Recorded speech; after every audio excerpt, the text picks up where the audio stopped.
So what we're going to do is take the area of the larger rectangle. Area, remember, is length times width for a rectangle. So I'm going to look at the first one. I might do that in a different color. Let's say I take the area, I need the length, and then the width of that big rectangle. That'll get me the area of all of it. So my length, let's say, is 4b times my width is 3a.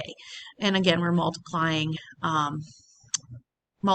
these two. So I get the area of this big rectangle.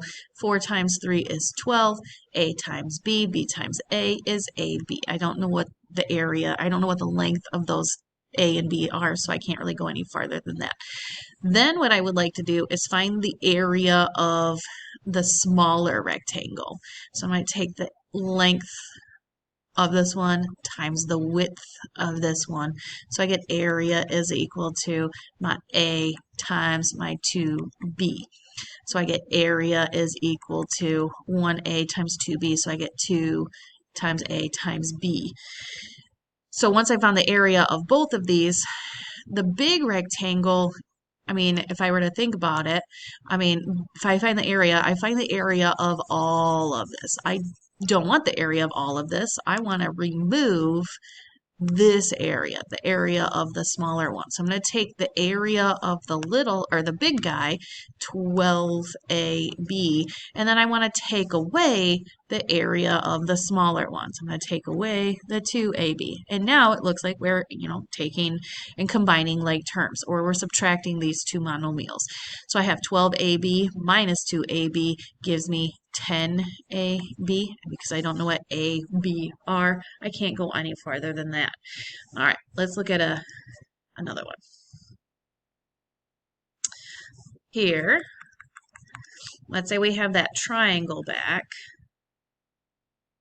And let's say one side is 2x plus 3. One side is 5x plus 6. The other side we don't know. But what they do tell us is that the perimeter is 25x, oops, goodness, is 25x plus 13. So all the way around, this side plus this side plus this side, all three sides added together, we do know is 25x plus 13. So what I want to do is figure out what is this side? So, this side, 2x plus 3 plus 5x plus 6 plus this number has to be 25. So to do this, what I'm going to do is take my perimeter and start removing this, because we already know what this is. Remove this, leaving behind the side that we don't know. So I'm going to take away the side 2x plus 3. So I'm going to take away the 2x plus 3.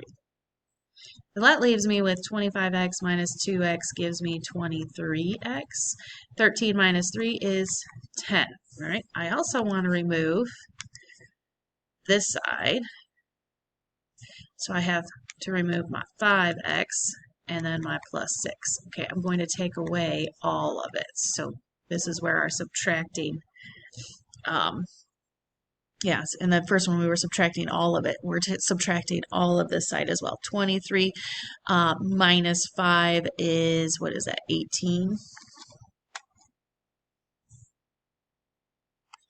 And then we have the 10 minus the 6 gives me 4. So it looks like if I were to make this side 18x plus 4, it should add up. So 18 plus 2 gives me 20, plus the 5 gives me 25x. So that looks good. 4 plus 3 is 7, plus 3 is 13. So yes, this side is 18x plus 4. So those are area and perimeter problems. At this point, we're going to get you started on your assignment, which should have a couple of those on there, along with adding and subtracting polynomials straight up. So if you have questions, please don't hesitate to email or talk during virtual time tomorrow. Okay, we'll see you later. Bye.